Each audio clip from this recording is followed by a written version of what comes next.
সন্ত্রাসের আঁতুড়ঘর পাকিস্তান। পাক সেনার মুখপাত্রের বংশ পরিচয় এই জঙ্গি যোগ। সন্ত্রাসবাদের পুত্র পাক সেনার ডিজি আহমেদ শরীফ চৌধুরী।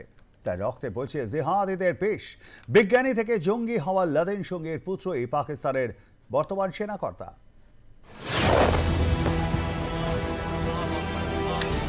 সন্ত্রাস দমনে ভারতের প্রত্যাখ্যাতে কুপকাত পাকিস্তান। একের পর এক সেনা ঘাঁটি ধ্বংস হতেই ত্রাহি ত্রাহি রব।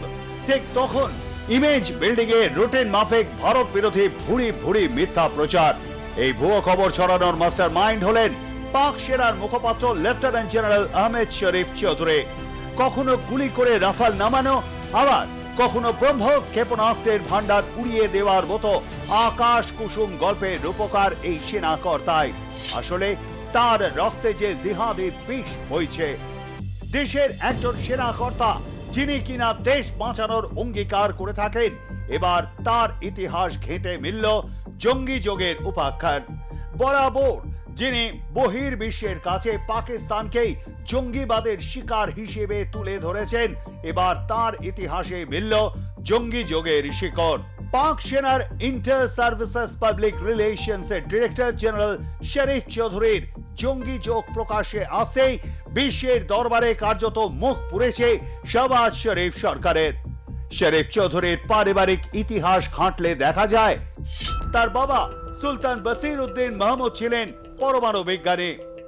ওসামা বিন লাদেনের সঙ্গী হয়ে বিজ্ঞানের আশীর্বাদ গ্রহণের বদলে তাকে অভিশাপের পথে নিয়ে গিয়েছিলেন বসির উদ্দিন। 2001 সালে আমেরিকায় 9/11 হামলার পর রাষ্ট্রসংঘ তাকে সন্ত্রাসবাদী ঘোষণা করে। তার গুণধর পুত্রই শাহবাজ শরীফ প্রশাসনের নির্ভরযোগ্য সেনাকর্তা। রাষ্ট্রসংঘের নথি অনুযায়ী অমৃতসরে জন্ম নেওয়া শরীফ চৌধুরীর বাবা সুলতান বসির উদ্দিন মাহমুদ মৃত আল কায়দা নেতা ওসামা বিন লাদেনের সঙ্গে দেখা করতেন। তালিবানদের অস্ত্র এবং উপকরণ সরবরাহ, বিক্রি বা স্থানান্তরে সাহায্য করতেন তিনি। বর্তমানে 85 বছর বয়সী এই বসির উদ্দিন ইসলামাবাদে বসবাস করছেন। 2001 সালে মার্কিন আগ্রাসনের আগে তালিবান শাসিত আফগানিস্তানে মানবিক সহায়তার জন্য উন্মাদ তামির ইন নাও নামে একটি মৌলবাদী সংগঠনের জন্য তহবিল সংগ্রহের অভিযোগ রয়েছে শরীফ চৌধুরীর বাবার বিরুদ্ধে। নিষিদ্ধ ঘোষণা করা হয়েছিল ইউটিএন কেও। 26/11 পর তালিবান ও আল কায়দা নেতাদের সঙ্গেই ওয়াজির আকবর খান সেফ হাউস থেকে ইউটিএন এর ঝাঁপ বন্ধ করে গা ঢাকা দিয়েছিলেন পাক সেনাকর্তার বাবা। পাক সেনার মদতে জঙ্গিরা যে সে দেশের সম্মানের সঙ্গে লালিত হয় তার প্রমাণও মেলে পড়ে। পাকিস্তান অ্যাটমিক এনার্জি কমিশনের উচ্চ পদে আসীন হন সুলতান বসির উদ্দিন। সেই সঙ্গে তাকে সে দেশের তৃতীয় সর্বোচ্চ অসামরিক উপাধি সিতারা ই ইমতিয়াজেও ভূষিত করা হয়। পাক সেনাকর্তা আহমেদ শরীফ চৌধুরীও একই পথের পথিক। 2022 সালে ডিসেম্বর মাসে পাকিস্তানের সেনাপ্রধান জেনারেল আসিম মুনির লেফটেন্যান্ট জেনারেল চৌধুরীকে আইএসপিআর এর মহাপরিচালক নিযুক্ত করেছিলেন।